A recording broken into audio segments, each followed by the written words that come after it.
আমরা ধর্মীয় আন্দোলন আলোচনা শুরু করেছিলাম। সেই ধর্মীয় আন্দোলনের পরের গুরুত্বপূর্ণ আন্দোলনটা হচ্ছে ওয়াহাবি আন্দোলন। ইসলাম ধর্মের শুদ্ধিকরণের জন্য এই আন্দোলনটা করা হয়। ওয়াহাবি কথার অর্থ হচ্ছে নবজাগরণ, নতুন করে জেগে ওঠা। আব্দুল ওয়াহাব নামে একজন ব্যক্তি আরব দেশে ইসলাম ধর্মে কিছু সংস্কার শুরু করেন। দেখবে প্রতিটা ধর্মের মধ্যে কিছু ভালো কিছু খারাপ দিক রয়েছে।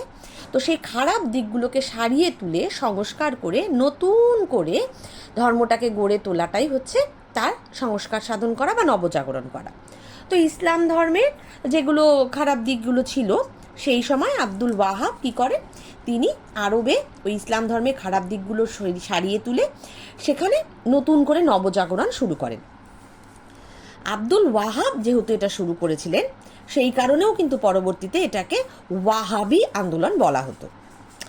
ভারতবর্ষে ওয়াহাবি আন্দোলন শুরু করেছিলেন উত্তরপ্রদেশের রায়বেরেলির জনৈক লোক সৈয়দ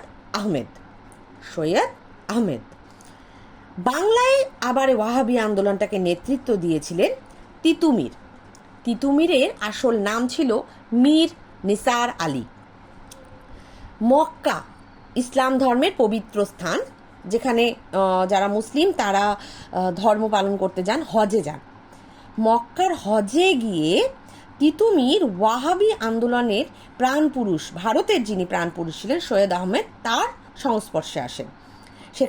সেখান থেকে তিনি ওয়াহাবি আন্দোলন সম্পর্কে জানেন এবং তিতুমির বাংলায় ফিরে এসে বাংলার যে সমস্ত দরিদ্র নির্যাতিত মুসলিমরা ছিলেন তাদেরকে নিয়ে এই ওয়াহাবি আন্দোলন শুরু করেন। বাংলার জমিদার, মহাজন, নীলকর সাহেব যারা মুসলিমদের প্রচণ্ড অত্যাচার করতেন তাদের বিরুদ্ধেই তিতুমির এই আন্দোলন শুরু করেন।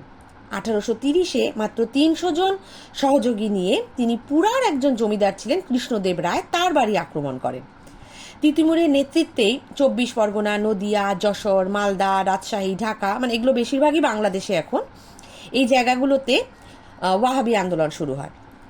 ব্রিটিশ শাসিত ভারতবর্ষকে, মানে খ্রিস্টানদের শাসিত ভারতবর্ষকে সেই সময় মুসলিমরা বলতেন দার উল হার্ব, মানে বিধর্মীদের দেশ। তিনি ঠিক করেন এই বিধর্মীদের দেশ বা দার উল হার্বকে তিনি পরিণত করবেন দার উল ইসলামে বা ইসলামের পবিত্র ভূমিতে। তিতুমির বারাসাত, বসিরহাট এগুলো কিন্তু পশ্চিমবঙ্গে, এগুলোতে ব্রিটিশ শাসনের অবসান ঘোষণা করে দেন। তিনি বলেন এখানে আর ব্রিটিশ শাসন চলবে না। তিনি নিজেই নিজেকে বাদশাহ বলে ঘোষণা করেন। তার প্রধান সহযোগী মঈনুদ্দিনকে ঘোষণা করেন প্রধানমন্ত্রী এবং গোলাম মাসুমকে ঘোষণা করেন সেনাপতি। দক্ষিণ 24 পরগনার নারকেলবেড়িয়া গ্রামে তিনি একটা বাঁশের কেল্লা তৈরি করেন এবং সেখানেই তার মেন অফিস বা দপ্তর তৈরি করেন। এই ঘটনাটাকে বারাসত বিদ্রোহ বলা হতো।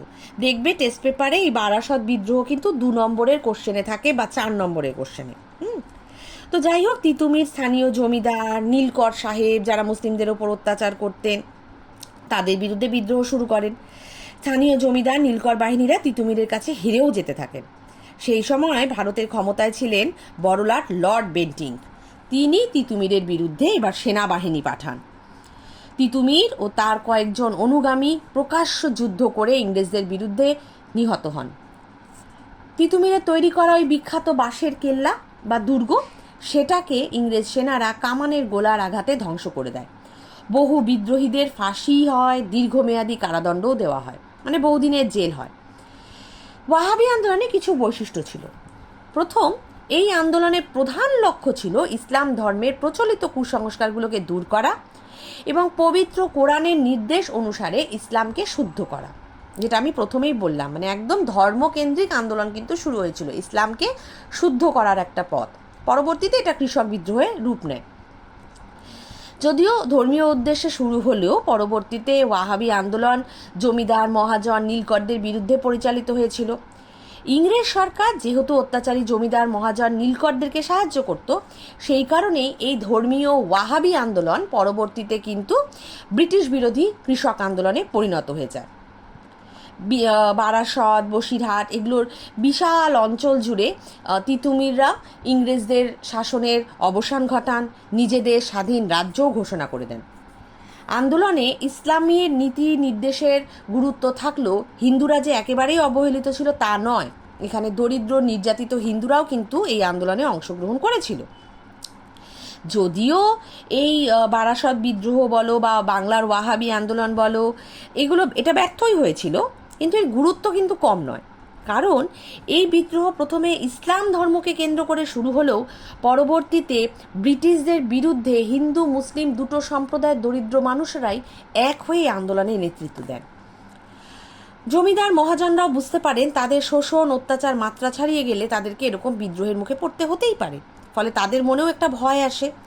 তিতুমিরের আন্দোলনে ইসলাম এবং পবিত্র কোরআনে ফিরে যাওয়ার যে নির্দেশ দেওয়া হয়েছিল, এটাতে আবার শিক্ষিত উচ্চবিত্ত হিন্দুরা কিন্তু প্রচণ্ড আতঙ্কিত হয়ে যায়।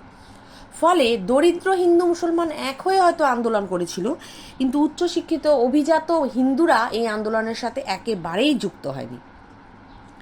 এই আন্দোলনের চরিত্র প্রকৃতি নিয়ে ঐতিহাসিক রমেশচন্দ্র মজুমদার, বিহারীলাল সরকার এটাকে বলেছিলেন এই আন্দোলনটা সম্পূর্ণ সাম্প্রদায়িক ছিল, মানে শুধুমাত্র মুসলিমদের একটা আন্দোলন। হিন্দুরা যোগ দিয়েছিল কিন্তু সেভাবে যোগ দেয়নি, সে কারণে এটা শুধুমাত্র মুসলিমদের একটা সাম্প্রদায়িক আন্দোলন। অনেকে মনে করেন এটা ছিল ধর্মোন্মাদ মুসলমানদের কাণ্ড এবং হিন্দু বিরোধী, কারণ এখানে হিন্দুদের সেরকমভাবে যোগদান কিন্তু ছিল না। অন্যদিকে হান্টার, থর্টন এরা আন্দোলনের মধ্যে কোনো সাম্প্রদায়িকতা দেখতে পারেননি। তারা বলেছিলেন না, এটা কৃষক বিদ্রোহ, হিন্দু মুসলিম সবাই যোগ দিয়েছিল। কিন্তু বেশিরভাগ ঐতিহাসিকেরাই মনে করতেন এটা শুধুমাত্র মুসলিমদের একটা আন্দোলন ছিল ধর্মকে কেন্দ্র করে, যেটা পরবর্তীতে কৃষক আন্দোলন হয়। আর যখন কৃষক আন্দোলন হয় তখন কিছু সংখ্যক হিন্দু এই আন্দোলনে যোগ দেন। সর্বস্তরে হিন্দুরা কিন্তু এই আন্দোলনের সঙ্গে যুক্ত ছিলেন না। এরপরে আরেকটা ছোট আন্দোলন সে সময় হয়েছিল, সেটাও ইসলাম ধর্মকে কেন্দ্র করে, সেটা ছিল তারিকি মোহাম্মদিয়া। এই শব্দটার অর্থ ছিল হজরত মোহাম্মদ নির্দেশিত পথ বা প্রদর্শিত পথ, যেটা দেখে মুসলিমরা ধীরে ধীরে এগিয়ে যাবেন। আব্দুল ওয়াহাব তিনি এই আন্দোলন আরব দেশে সূচনা করেছিলেন, মানে ওয়াহাবি আন্দোলনের সাথে এটার সূচনা হয়, সেই কারণে এটাকে ওয়াহাবি আন্দোলনে কিন্তু বলা হয়। দিল্লির মুসলিম সন্ত শাহ ওয়ালিউল্লাহ এবং তার ছেলে আজিজ তারা ভারতে এই ওয়াহাবি আন্দোলনটাকে ধীরে ধীরে ছড়িয়ে দেন। তারপর তারা ইসলাম ধর্মের শুদ্ধিকরণ শুরু করেন। আর যখন ইসলাম ধর্মের শুদ্ধিকরণ শুরু করেন তখনই এই তারিকি মোহাম্মদিয়া শব্দটার উদ্ভব হয়, যে কোরআন নির্দিষ্ট পথ এবং ইসলাম নির্দিষ্ট পথেই সবাইকে এগিয়ে যেতে হবে। পরবর্তীতে এই আন্দোলনটাকেই ওই সৈয়দ আহমেদ, একটু আগে যার কথা বললাম, রায়বেরেলি সৈয়দ আহমেদ, তিনি ওয়াহাবি আন্দোলন নাম দিয়ে ভারতবর্ষে প্রচার শুরু করেন।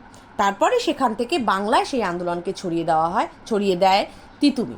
মানে ওয়াহাবি আন্দোলন এবং তারিখি মোহাম্মদিয়া দুটো কিন্তু একটা অপরটার সাথে সম্পৃক্ত। ওয়াহাবি আন্দোলনকে কেন্দ্র করেই ভারতবর্ষে তারিখি মোহাম্মদিয়া শুরু হয়েছিল। যাই হোক, এই আন্দোলন হয়তো ব্যর্থ হয়েছিল, কিন্তু ইসলাম ধর্মের শুদ্ধিকরণের ক্ষেত্রে বা মুসলিমদের আন্দোলনে যোগ দেওয়ার ক্ষেত্রে এই আন্দোলনের একটা বড় ভূমিকা ছিল।